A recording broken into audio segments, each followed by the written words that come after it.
بسم اللہ الرحمن الرحیم۔ تمام سننے اور دیکھنے والوں کو خلوص بھرا سلام۔ آج کا ہمارا موضوع کہ انسان ایک اللہ کا راز ہے۔ جب سے انسان نے اس سیارے میں جسے زمین کہتے ہیں پر قدم رکھا ہے، اس کے ذہن میں ہمیشہ ایسے سوالات جنم لیتے رہے کہ میں کون ہوں، میری ابتدا کیا ہے، میری انتہا کیا ہے، میری حقیقت کیا ہے، میری پہچان کیا ہے۔ اگر مجھے تخلیق کرنے والا خالق کوئی ہے تو وہ کون ہے، اس کی پہچان کیا ہے، میرا مقصد حیات کیا ہے۔ ان جوابات کی تلاش کے لیے انسان نے جب بھی کوشش کی تو اللہ تعالیٰ نے اس کی رہنمائی کے لیے ہر دور میں اور ہر اس زمین کے ہر خطے میں اپنے نبی اور رسول کو بھیجا، جو انسان کو ان سوالات کے جوابات سے متعلق فرماتے رہے، حتیٰ کہ وہ زمانہ آ پہنچا جب روح زمین کے انسان ایک دوسرے کے اتنے قریب آ گئے کہ دنیا کے ایک سرے پر بیٹھا ہوا انسان دنیا کے دوسرے سرے پر بیٹھے ہوئے انسان سے باخبر رہنے لگا۔ ایسے وقت میں اللہ تعالیٰ نے اپنے حبیب حضور نبی کریم صلی اللہ علیہ وسلم کو مبعوث فرما کر بنی نوح انسان پر اپنی رہنمائی کی حجت تمام کر دی۔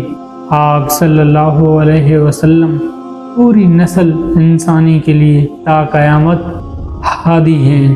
انسانوں کی ہدایت کے لیے اللہ تعالیٰ کی بارگاہ سے آپ صلی اللہ علیہ وسلم کے وسیلے سے قرآن مجید کی صورت میں مکمل ذہبت حیات عطا ہوا۔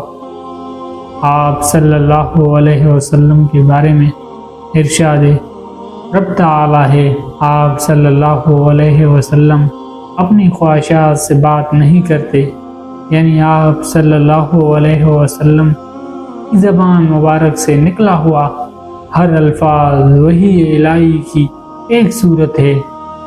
لہذا قرآن مجید کے ساتھ ساتھ احادیث قدسی اور حدیث نبوی صلی اللہ علیہ وسلم کی صورت میں یہ ضابط حیات قیامت تک کے لیے محفوظ کر لیا گیا۔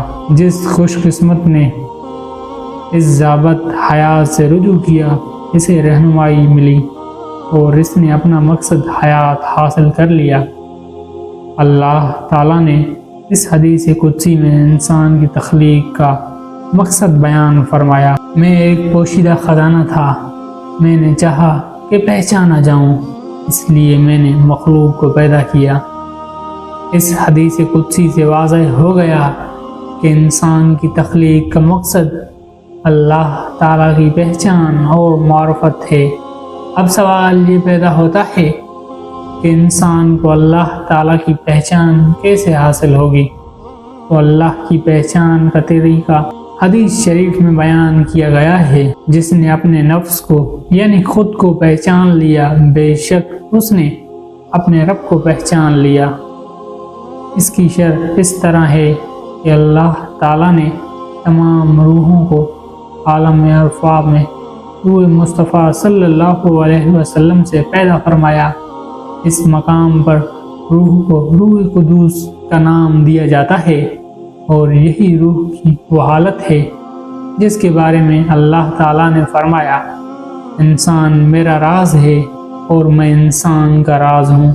اس مقام پر روح اللہ تعالیٰ کے دیدار میں معین ہے، اور اسی عالم میں انسانی روح سے وعدہ بل لیا گیا۔ سورۃ الاعراف میں اللہ تعالیٰ نے فرمایا، کیا میں تمہارا رب نہیں ہوں؟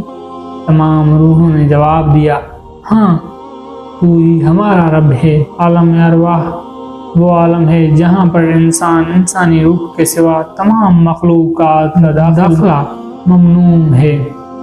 اسی عالم کی سرحد پر حضرت جبرائیل علیہ السلام نے حضور نبی کریم صلی اللہ علیہ وسلم سے معراج کی رات فرمایا تھا کہ اگر میں اس مقام سے ذرا سا بھی آگے بڑھوں گا تو جل جاؤں گا۔ پھر اللہ تعالیٰ نے روح کو عالم جبروت میں اتارا اور اسے جبروتی لباس پہنایا، کیونکہ روح جس جہاں میں بھیجی جائے گی اسے اس جہاں کے لباس کی ضرورت ہوگی۔ یہاں پر روح کا نام روح سلطانی یا نورانی ہوا۔ پھر اسے عالم ملکوت میں اتارا گیا اور ملکوتی لباس پہنایا گیا۔ یہاں پر روح کا نام روح سحرانی یا روحانی ہوا۔ پھر اسے عالم نسوات میں اتارا گیا اور بشری جسم میں داخل کر کے لباس بشر پہنایا گیا۔ یہاں پر روح کا نام روح جسمانی یا حیوانی ہوا۔ اسی لیے فرمایا کہ روح امر ربی ہے، اور اسی لیے کہا گیا کہ ہر بچہ فطرت سے سلیمہ پر پیدا ہوتا ہے، یعنی اس کی روح پاکیزہ اور نور سے منور ہوتی ہے، کیونکہ وہ لذت دنیا اور آتش دنیا کی طرف متوجہ نہیں ہوتی۔ اللہ تعالیٰ سے دعا ہے کہ اللہ تعالیٰ ہم سب کو نیک عمل کرنے کی توفیق عطا فرمائے۔ مجھے دیجیے اجازت، زندگی رہی تو پھر ایک اور ویڈیو لے کر آپ کی خدمت میں حاضر ہوں گا۔ تب تک کے لیے خدا حافظ۔ اللہ آپ سب کا حامی و ناصر۔ ہنستے رہیے اور مسکراتے رہیے۔